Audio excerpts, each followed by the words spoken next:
There's the mayor. Good morning. How are you, Mayor? Well, you arrived just in the nick of time because I was about to head off here on a local story, but you are probably much more interesting. It's good to be here this morning. Yeah. Sorry, I'm a minute late. Well, no problem. Of course, always good to have you. And this is you had the city council meeting usually is on a Thursday, but we moved it up to Monday this week, didn't we? We did. We met last night. Y'all didn't want to meet right before Christmas?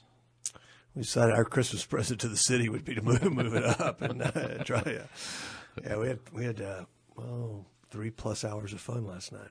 3 hours of fun.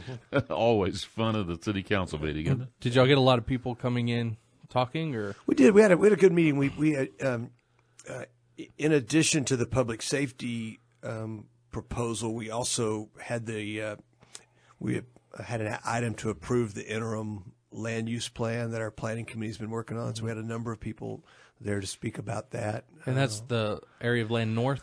Just all over. That's actually okay. that's over the city, sort of the city planning area for not the annexation. We didn't do no annexation last night. That's a 2018 kind of issue. But we had a good meeting from that regard. We had a lot of participation, a lot of folks there. So as far as city planning, what would people be coming to talk to y'all about as far as city planning? The city planning is concerned. Is it trying to tell y'all which direction to go, or not liking the direction they see, or what would they be?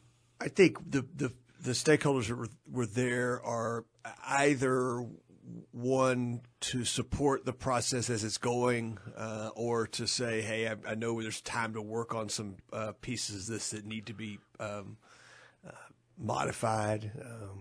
The planning that effort is more along the lines as we grow.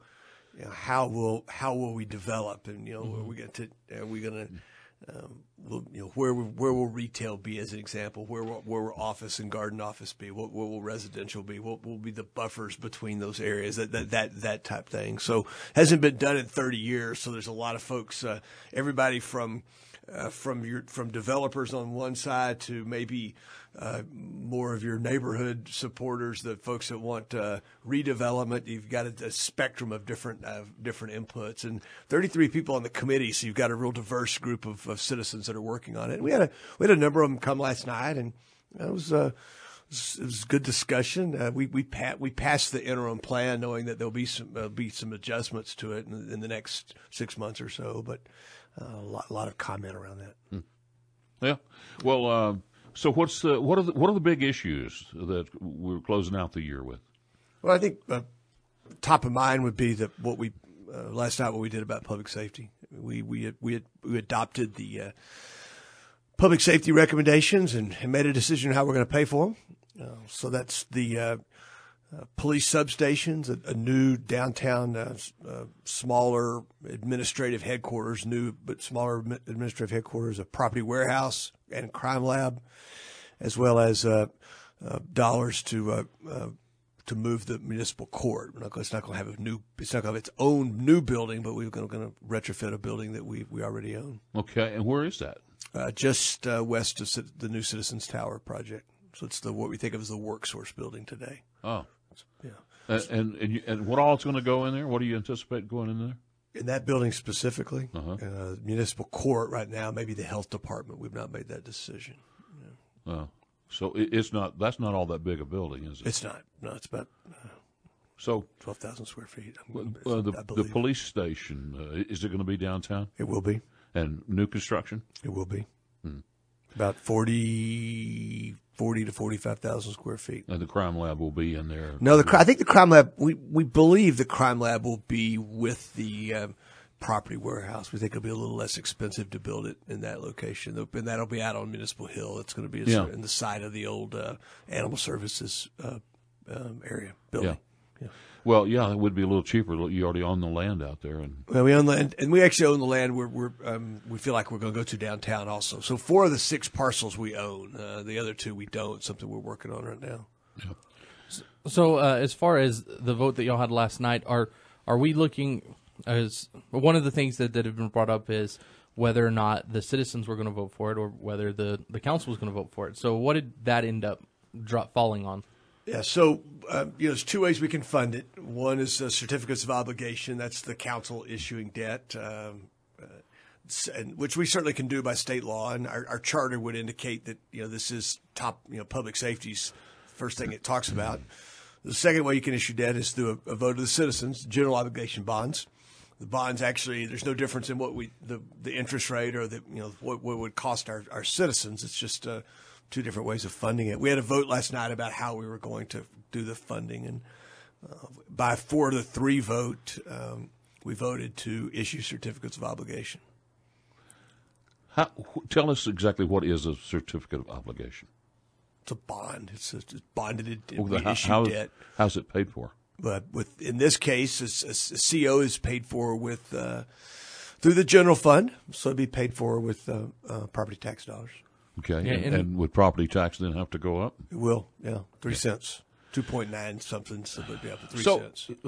what's the math on that? We were talking about that yesterday, and I was saying, I think we landed on $30 a year, probably. Yeah, I think for per $100,000. Yeah, that's good. I think that's right. Isn't that I right? think for an average home, which is $140,900 in Lubbock today, for the median home, median home. So as many with more value above Right. it and below it. It's $42 a year, I believe, is the number. So you're saying a $200,000 home would cost the homeowner an extra $60 a year. That's right. That's correct. And that's, I was just telling Matt, $60, my wife and I go out and eat, and it's $60. So that's not really a lot of money, and certainly, you're going to receive great benefit from it. It appears to me. And we believe so. I think that's a good. I like your perspective. It's a long-term investment. It's not. I think. Right. You think about the facilities that we're in today. We're gonna. It's not a 10 or 15-year deal. This is a 50 or 60-year kind of commitment. So it's that type of effort. The debt would be. The first $10 million of it will be issued initially to do all the planning. It's a 10-year bond, so we save $2.5 million versus versus issuing all of it at one time and doing 20-year bonds. The second issuance would be the balance of it, the $50 million. That would be a 20-year bond. So we're talking about building these substations. Is that something, these police substations around town, and then a smaller downtown facility? I just wanted to make the point that even when Mayor Robertson was on our radio show back then, he said, and Mayor Robertson had some knowledge about buildings. Sure, he did. And he said that the police station, and this has been years ago. He said the police station downtown, the only thing you can do with it is a wrecking ball. He said that it can't even be salvaged, and it really we needed to build a new facility down there. So it was a mess, and that was years ago, and I'm sure it hadn't improved much, if any, since then. So this is the new police station is really needed, but the substations that we're building, is that due just to the size of Lubbock, the size that we've come to? I think it's due to two things. One is our growth. I mean, I believe that we don't grow up; we sort of grow out. That's the way we've grown. Because we got land. We have land. Land's plentiful and relatively inexpensive. So I think that the actual footprint, the geographic size of our city, makes something like that something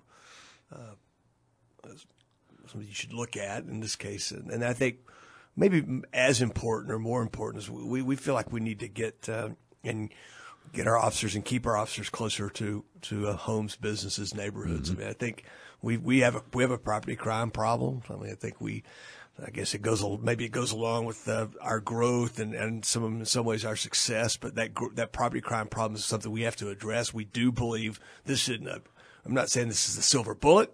I do think though that this is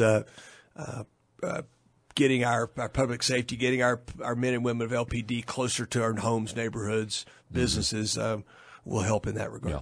Let's take a quick break, Mayor, and we'll be right back after this. News Talk 95.1 FM and 790 AM. We are KFYO Mornings. Dave King, Matt Martin here, along with Mayor Dan Pope. Mayor, we We talked about the police substations. I think that's one of the things that the city is talking about right now that I'm kind of excited about. Looking forward to seeing the substations being built around town. I think that's going to be a big help. Before we leave that, just one final thing. Nobody wants to pay more taxes, but I do think that we've been talking about this as a community for 20 plus years, and I'm glad that we finally got to the point where we've made a decision and we can move forward. I think we'll look back and go and believe it was a good decision. So, as far as the council's concerned, did they just feel like it was their responsibility to vote on this, or did they feel like maybe the Lubbock wouldn't vote for this? Why didn't they go to the citizens? I think it's probably the former. I think it's their responsibility.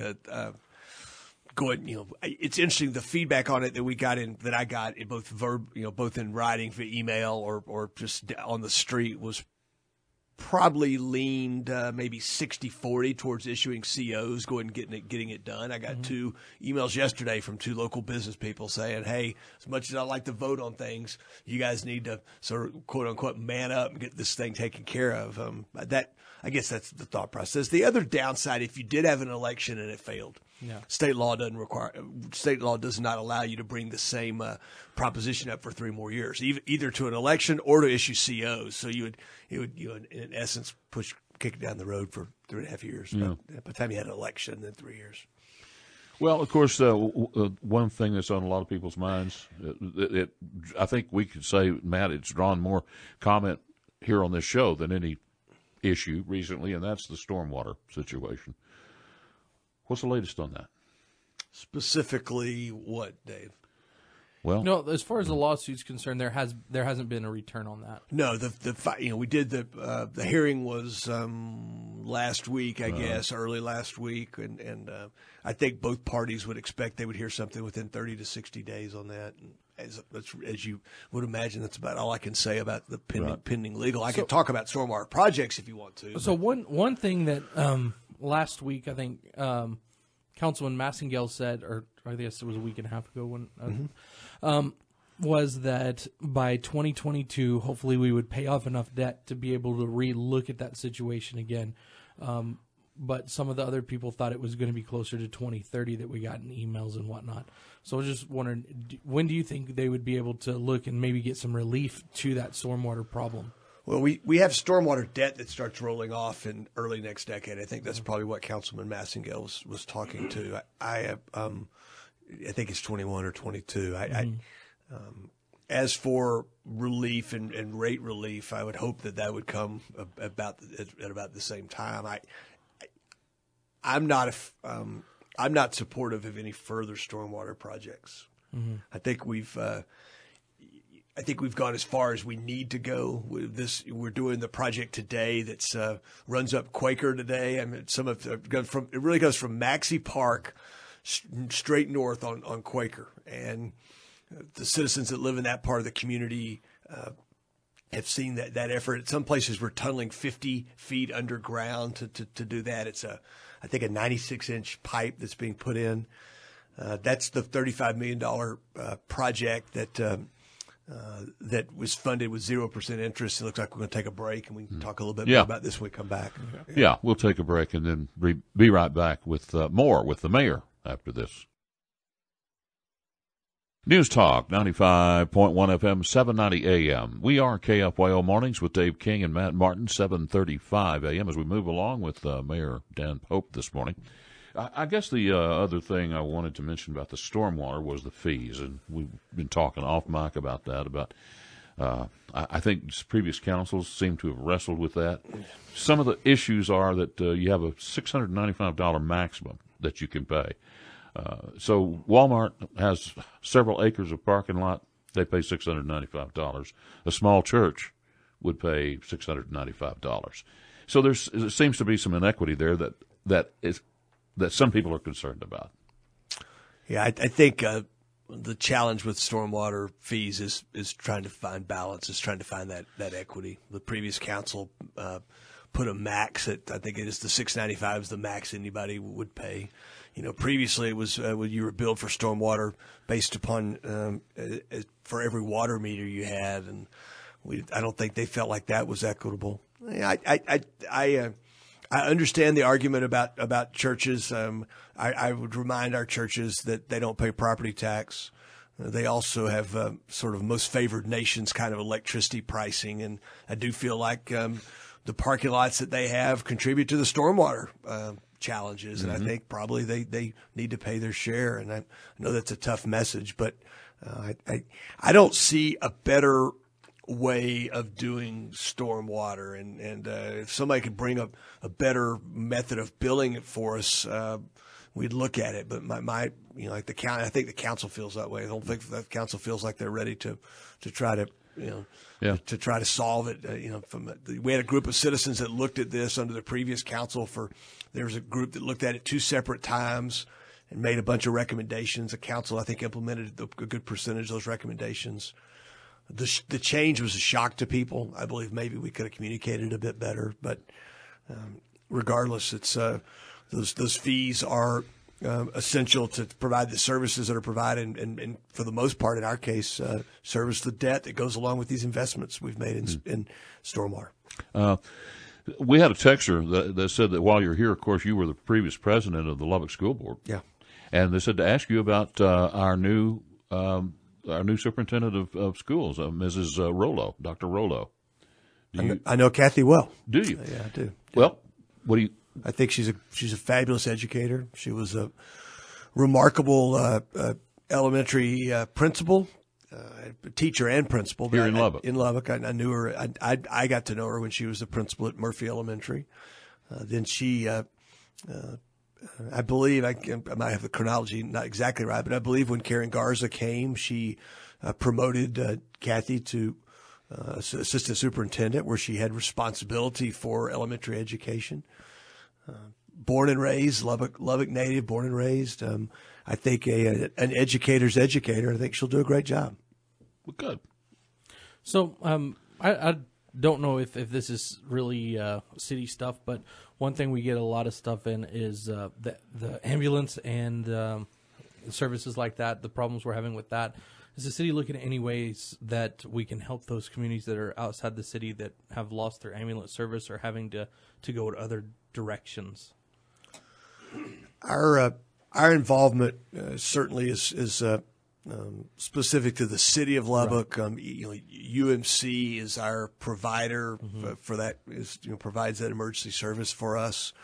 You may recall that there was a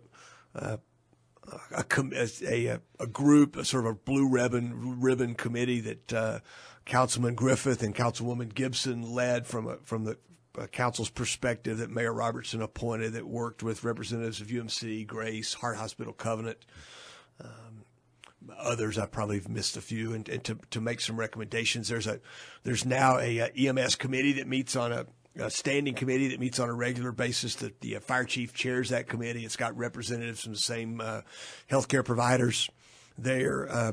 There's metrics in place. In other words, expectations that are supposed to be met. I think we've sort of come forward, grown up a bit in the way that service is trying to be run. I'm not really aware of the issues that the being had in the county. I do some consulting work for Covenant, so in some ways I've tried real hard to not get involved in this for the. I don't want it to be a perception of a conflict, but I do know that Councilwoman Gibson and Councilman Griffith are still very involved in this, and I have a lot of confidence in Chief Phelps and his ability to lead that committee. Well, I have another text message this morning, Mayor, that says, please explain why the retired city employees' health insurance was terminated, including retired police and firefighters. And health insurance, they say, was part of their retirement package. It says you risk a costly lawsuit. Yeah, we've not terminated retiree insurance. We're doing it differently. We're asking them to we're giving them a stipend to go to Medicare like other retirees do.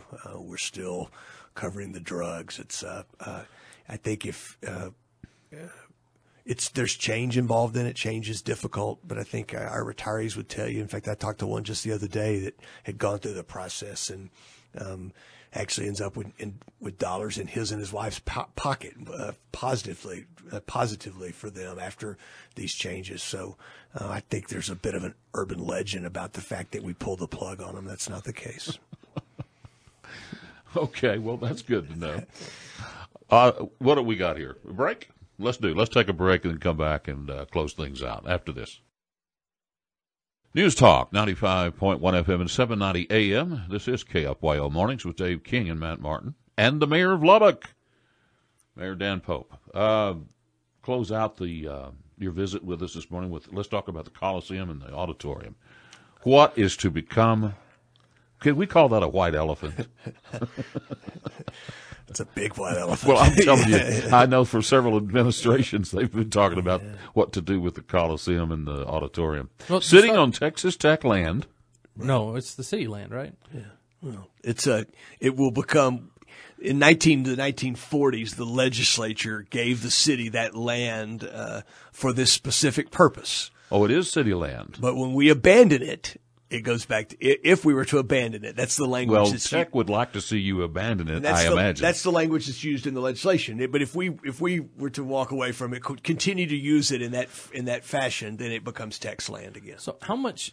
I think we've talked about this before. But how much do those two facilities cost the city a year? How much is the city losing after everything?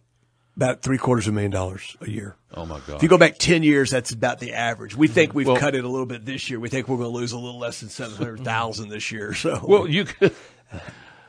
I'm guessing it would cost several million to tear it down, and it needs to be torn down, I would imagine, and open up that land for use by Tech. That's right.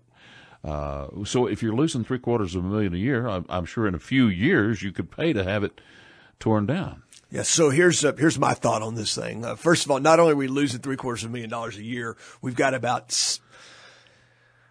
$20 million worth of projects if we were going to bring it up to standard. I mean, that's HVAC, that's accessibility, that's and those are projects that are. Well, gosh, we just put air conditioning in that thing, 15 years ago? Yeah. Well, we still. Really? Yeah, it's still not. Have you been in the bathrooms? I haven't been in the Coliseum. Did you go to the game this weekend and go to the bathrooms? It's like, anyway. I hadn't been in the Coliseum in years. I believe that, first of all, we can't do anything with it without moving down the road of abandoning it without the citizens voting for it. It's required required in the legislation. We've had some discussions with Tech. There's nothing. We've been public about that. Tech would love the land. Tech has, I think, something they'd like to do with it other than just parking lot. And I think we'll continue to talk. What I'd like to think is that maybe in return for us, if our citizens were willing to give it back, Tech might be willing to tear it down. And I think that would be a. Tech don't want to keep the facility. No, they don't want to keep the facility. They would have the same issue we have. I mean, they might lose more than we might. We may be a little more. We might be a little more efficient than they are. I'm just guessing. I don't know, Dave.